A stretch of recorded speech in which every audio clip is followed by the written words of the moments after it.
Assalamualaikum warahmatullahi wabarakatuh. Alhamdulillahilladzi athabalanal hazan. Inna rabbana laghafurun syakur. Asyhadu alla ilaha illallah wa asyhadu anna Muhammadan abduhu wa rasuluh sallallahu alaihi wasallam wa ala alihi wa ashabihi amma ba. Di sini kami dari kelompok 5 ingin mempresentasikan hasil tugas kami mata kuliah pengantar ekonomi Islam dengan tema karakteristik ekonomi Islam.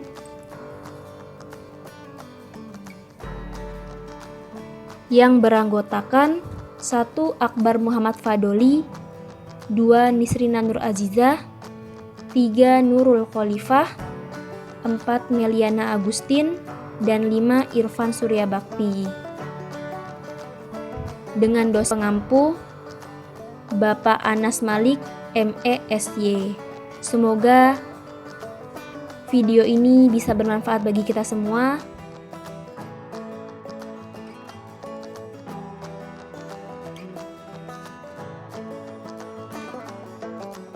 Tujuan ekonomi dalam Islam.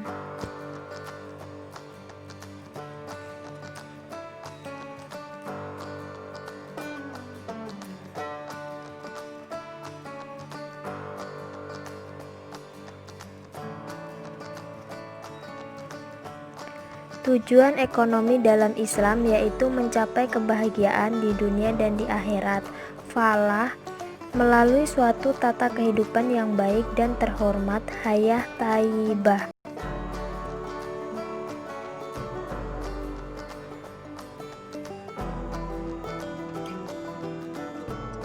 Baiklah, di sini saya Nurul Khalifah. Saya akan menjelaskan mengenai nilai-nilai ekonomi Islam, yaitu yang meliputi yang pertama, kesejahteraan ekonomi dengan berpegang pada norma moral. Islam melarang seseorang meminta-minta dan mendorong seseorang untuk bisa berbuat menghidupi diri dan keluarganya. Itulah mengapa salah satu tujuan ekonomi masyarakat Islam adalah mewujudkan lingkungan ekonomi sehingga setiap manusia mendapatkan kesejahteraan kerja sesuai dengan kemampuannya. Yang kedua adalah persaudaraan dan keadilan. Di dalam hadis disebutkan, orang-orang beriman bagaikan satu tubuh. Apabila ada satu bagian yang sakit, maka seluruh tubuh akan merasakan demam. Hadis riwayat Bukhari dan Muslim. Selain menekankan pada persaudaraan, Islam juga secara bersama memberikan penekanan pada masalah keadilan. Selanjutnya adalah kesetaraan distribusi pendapatan. Tanpa adanya kesetaraan distribusi pendapatan, maka rasa persaudaraan dan keadilan akan sulit untuk tercapai. Selain itu, dalam kepercayaan Islam, segala sesuatu yang kita miliki, mulai dari harta, benda, bumi, alam, dan segalanya, itu adalah milik Allah Subhanahu wa Ta'ala yang dititipkan kepada manusia. Lalu yang keempat adalah kebebasan individu dalam konteks kesejahteraan sosial. Pembatasan hak-hak seseorang tidak bisa dikenakan kepada orang yang mereka berakal dan juga balik, kecuali bahwa ia melakukan perbuatan yang melukai kepentingan orang lain atau kepentingan orang banyak. Yang misalkan adalah kerja yang tidak benar, pegawai yang kotor, pejabat yang korupsi, hakim yang tidak adil, dan lain-lain.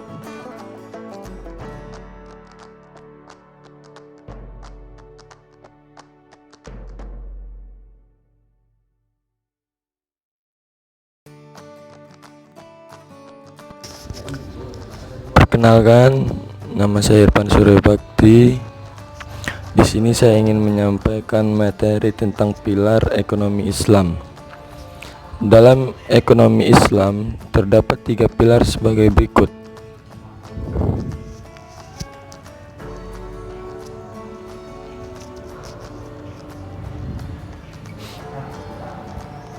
Pilar yang pertama adalah pilar keadilan.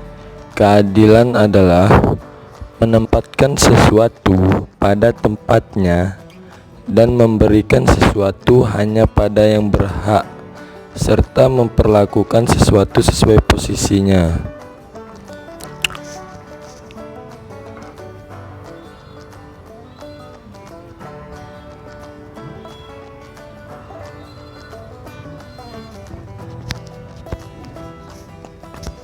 Pilar yang kedua yaitu keseimbangan.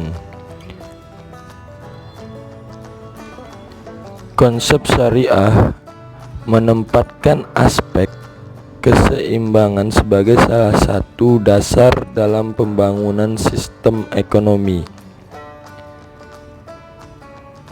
Konsep keseimbangan dalam syariah meliputi pembangunan material dan spiritual, pengembangan sektor keuangan dan sektor real, risk dan return, bisnis dan sosial, serta pemanfaatan dan pelestarian sumber daya alam.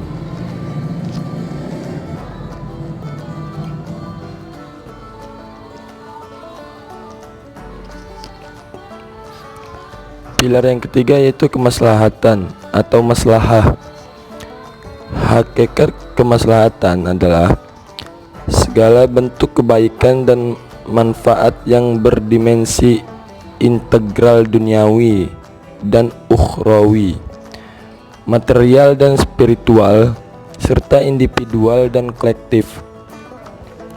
Nilai-nilai dalam ekonomi Islam. Tauhid merupakan fondasi fundamental ajaran Islam, adalah merupakan keadilan, nubuwah kenabian, khilafah pemerintahan, representasi bahwa manusia adalah kepemimpinan khalifah.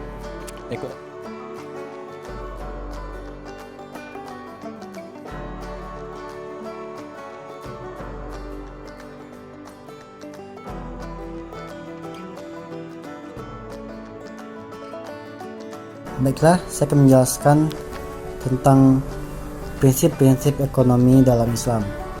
Pertama adalah tauhid atau keimanan. Tauhid merupakan fondasi ajaran Islam. Dengan tauhid, manusia menyaksikan bahwa tiada sesuatu pun yang berhak disembah selain Allah dan tidak ada pemilik langit, bumi dan isinya selain daripada Allah Subhanahu wa taala.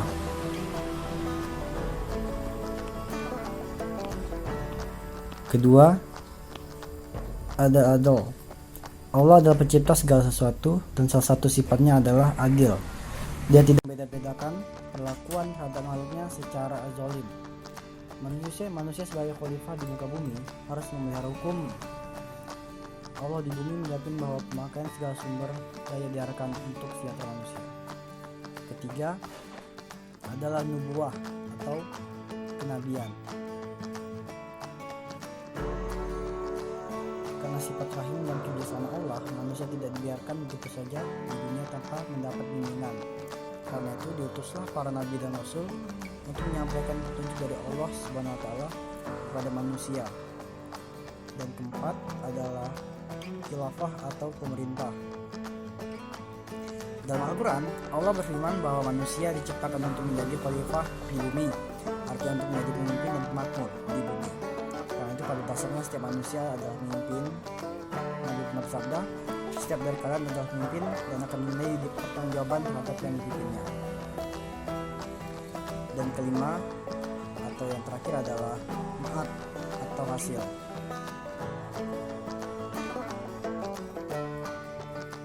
Walaupun seringkali diterjemahkan sebagai kebangkitan, tetapi secara harfiah ma'ad berarti kembali, dan kita semua akan kembali pada Allah SWT.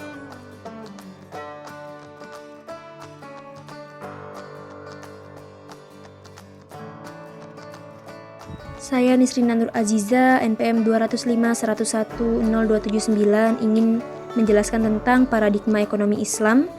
Paradigma adalah ground model, maksudnya model dasar yang digunakan untuk memandang dan merancang sesuatu, struktur horizon yang dinamis, bahkan revolutif, yang mengandaikan sesuatu peralihan dalam kejadian historis. Jadi, paradigma ekonomi Islam adalah modal dasar atau aturan syariah yang mencegah ketidakadilan dalam memperoleh atau menggunakan sumber daya material dan untuk menjalankan kewajiban kepada Allah Subhanahu wa taala. Rancang bangun ekonomi Islam.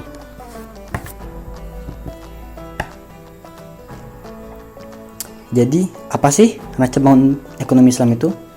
Rancang bangun ekonomi Islam adalah pengetahuan tentang penerapan perintah-perintah atau injunction dan tata cara atau rules yang ditetapkan oleh syariah dalam rangka mencegah ketidakadilan dalam penggalian penggunaan sumber daya material guna memenuhi kebutuhan manusia yang memungkinkan mereka memenuhi kewajiban mereka pada Allah Subhanahu wa taala dan masyarakatnya.